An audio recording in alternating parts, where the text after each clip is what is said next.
मुख्यमंत्री लाडकी बहीण योजनेमुळे महायुती सरकारला घवघवीत यश आलं आणि निश्चितपणानं या लाडक्या बहिणींच्यामुळं मतदानामध्ये सुद्धा वाढ झाली.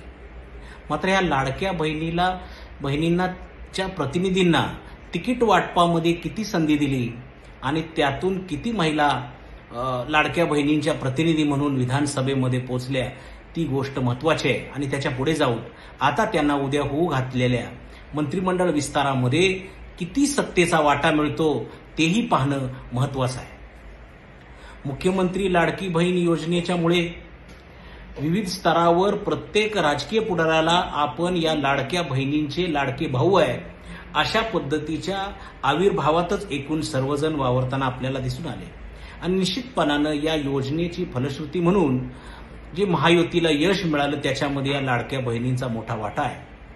परंतु ज्यावेळेस आपण पाहिलं की 288 पैकी फक्त 21च महिला विधानसभेमध्ये पोहोचलेल्या आहेत, ज्या लाडक्या बहिणींच्या प्रतिनिधी आपल्याला म्हणता येईल, आणि त्यामध्ये सुद्धा भारतीय जनता पार्टीच्या 14, त्यामध्ये पूर्वीच्या 10 महिलांचा अंतर्भाव आहे. ज्या मुख्यमंत्र्यांनी लाडकी बहीण योजनाच्या संदर्भामध्ये आपली प्रतिमा उंचावली त्याच्या संदर्भात त्यांच्यात 2च प्रतिनिधी निवडून आलेले आहेत. एक अगोदर होते, आता एक नवीन आलेले आहे. त्याच्यानंतर महिला बाल विकास जो विभाग आहे तो अजितदादा यांच्या पक्षाच्या वाट्याला आल्यामुळे ह्या लाडक्या बहीण योजना आणि त्या पद्धतीची चर्चा त्यांच्या भोवती सुरुवातीला फिरत असताना त्यांचेही 4च प्रतिनिधी महिला प्रतिनिधी निवडून आलेले आहेत. त्यामध्ये पूर्वी 2 होते, आणखी 2ची भर त्याच्यामध्ये पडलेली आहे.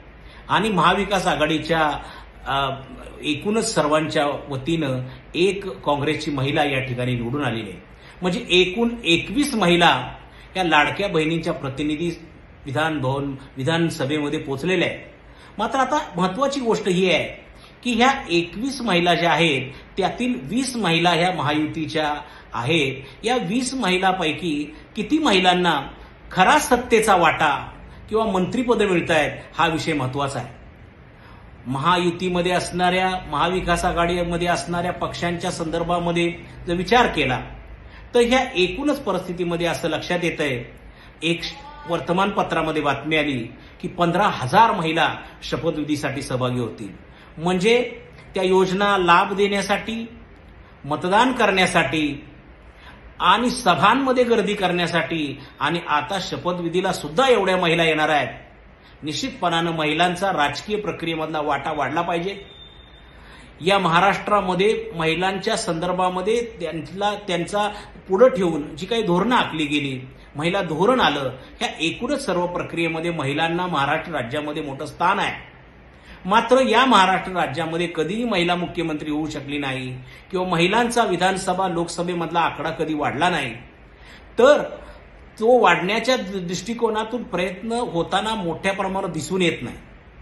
आणि आता जो मंत्रिमंडळ विस्तार होणार आहे त्याच्यामध्ये आपल्याला किती महिलांना संधी मिळते, किमान निवडून आलेल्या महायुतीमध्ये असणाऱ्या महिलांच्या संख्येच्या 50% तरी महिलांना वाटा देतायत का, हा प्रश्न मला असं वाटतंय त्या लाडक्या बहिणींच्या भावांना, मुख्यमंत्री आणि होणाऱ्या उपमुख्यमंत्री ह्या भाऊ मंडळींना विचारणं आवश्यक आहे.